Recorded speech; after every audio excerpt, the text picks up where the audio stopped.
Hey there, it's Kevin Heckman. For my leadership interview, I decided to interview Rick McCarthy.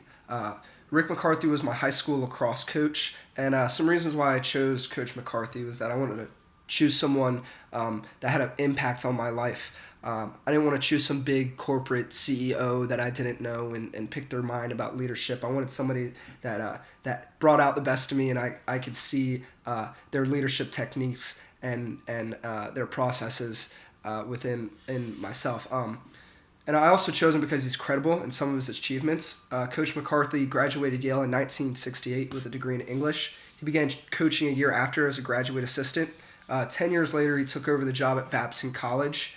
After taking over a program that had previously lost 33 games straight, within 4 years, he took Babson to the NCAA tournament and won the Pilgrims League, which is a very competitive league within lacrosse. And he also won three-time Conference Coach of the Year. I also chose Coach McCarthy because he's a leader and a mentor to me. I wanted to pick his brain out as to how he got a bunch of stereotypical lax bros to buy into his program his first year as a coach. Some of the perceptions I had of Coach during the interview. So we went to lunch, and I had a voice memo of the conversations we had. And we talked lacrosse, we talked family, and we talked the past. And he mentioned how the program has kind of lost direction since I've left. But what I've had during the interview, what I took note of was how cognitive and analytical Rick McCarthy is. He took time to give me answers to all my leadership questions. A lot of ums, a lot of scratching of his chin. He took time, and he didn't want to hastily gloss over something and just give me some invaluable answer with regards to his leadership style. And I appreciated that because that meant that he wanted to give valuable input to these answers where these are some questions that some may simply look over and not really give it their all. But he took pride into these questions and the answers. So as far as the leadership characteristics that we discussed, I ran through some questions with him. I asked what kind of leadership behavior does he think that he exhibits. I had to describe the four different behaviors of directive, supportive, participative, and achievement-oriented. He's a self-claimed participative behavior and achievement-oriented.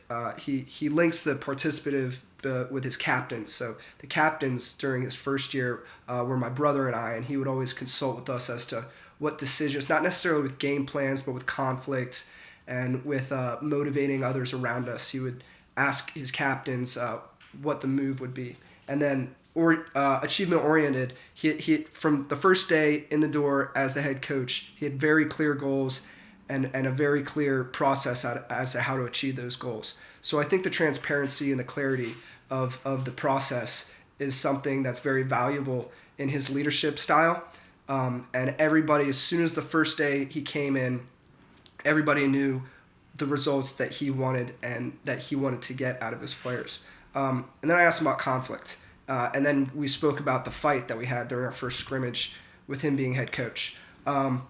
So we had a fight between a defender and an attackman where a big, strong defender and a finessey, shaky attackman went after it. And as captains, this is participative style coming to play. He asked what we should do, and we decided we would make these two people that just got in a skirmish hold hands and walk around the field and wave and apologize to the parents that showed up and the girlfriends and whatnot. And that was cute and whatnot. But and then after we had a meeting, and I asked Coach his feelings about it, and he was laughing and enjoying it, and I was kind of taken back. I was like, we just had a fight, or our whole relationships are going to trash. And he said, no, it shows passion. It shows that these guys care. It's that they want something.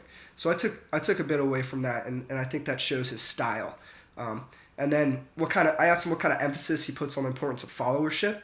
He said the relationship between the leader and the follower really needs to be close, and it needs to be a unique relationship between each. He said, you must understand what drives these young men. He's not the one playing the game. He's just the one coaching it, obviously. So he feels like he needs a relationship personally between each of his players to know what motivates them and what gets them going, makes them want to achieve success. And so I had a follow-up question about that. how does he, from a leadership standpoint, motivate his players? How does he motivate me? How does he motivate the rest of the team? He said you take pride in the little things, the ground balls, the communication, the camaraderie. If somebody gets a simple ground ball, when he comes off the field, you slap him on the butt at halftime. You incentivize these players that are doing the little things. And then he also said you encourage mistakes. If somebody turns the ball over, you don't want to be barking in their ear about what they're doing. They know they did something wrong. You encourage these mistakes and maybe say, all right, let's learn from it. Did he have his stick in the wrong hand? Did he not come to the ball? Was there improper communication between the slide and the hot man? So I think that speaks volumes about his leadership characteristic of encouraging these mistakes so that not only later in the game but later in the season, come playoff push, these guys are more accountable and can really perform to their highest level. And then I asked about the importance of humility in his eyes. Because our instructor, I told him how leadership development professor is very big on humility, and that's his specialization. So I asked how his humility plays into his leadership style, and he acknowledged that humility is very important for him, coming from such a successful background, but he also says pride is a big thing in what he does. He wants to put pride into everything he does and be proud of everything that him and his team does. He says if you're proud of what you do, then that personal connection to the end product is what will give you the best results. And then my perception afterwards, after the interview. So I took a lot of notes and I came upon the conclusions that I think Rick McCarthy is relationship oriented. He cared about each of his players. He actually demanded that every time a report card was given, he requested it. And he actually tutored our FOGO, our face-off specialist in English, a literature class. He sat next to him and talked about the books and whatnot, and I think that speaks well of his characteristics and his leadership style. And he always asked about my family. The first thing as soon as we sat down, how's the family, how's your brother? And I think that speaks well with his leadership as well, being very relationship oriented. I think he's a transformational leader. He came in after a negative coach was fired. He came in and he forced a change in culture. He wanted change, and he wanted a new vision, and that's transformational leadership for you. And some of the symbolic things, because symbolism plays into transformational leadership. He always missed a belt loop, and during one of our playoff games, he had that belt loop. He nailed it. And I went up to him. I said, "Coach, you got to miss that belt loop." And he was, "What do you mean?" I said, "Take off the belt loop." And so he took it off, and it just shows the symbolism and the relationships that he had between us, and the transformational leadership and the change of cultures of positivity that we took as a team, and that he really enforced and fostered as a leader of our squad. Some statements from Rick McCarthy that I took away from our leadership interview. One was the potential of one more is always the best. One more in lacrosse is when you're requesting for the ball, one more pass, one more, and eventually it's one-on-one with the goalie. I think what he was pushing there was selfish play is inefficient offense, and I think that's big in the corporate environment as well. What one can get done isn't nearly as well as what a collective group and a collaboration effect can do. So one more always. And he also said, as a leader, I treat each player as if they're my own. That speaks volumes of his relationship oriented leadership style. You always see him barking at a ref if they miss a call on a dangerous hit. If I was hit high, he would always be in the ear. And I think of the ref, and I think that earned the respect of every player on the sideline. Our players saw how our leader really fought and cared for each one of us, no matter if he was the starting midi or the third string guy.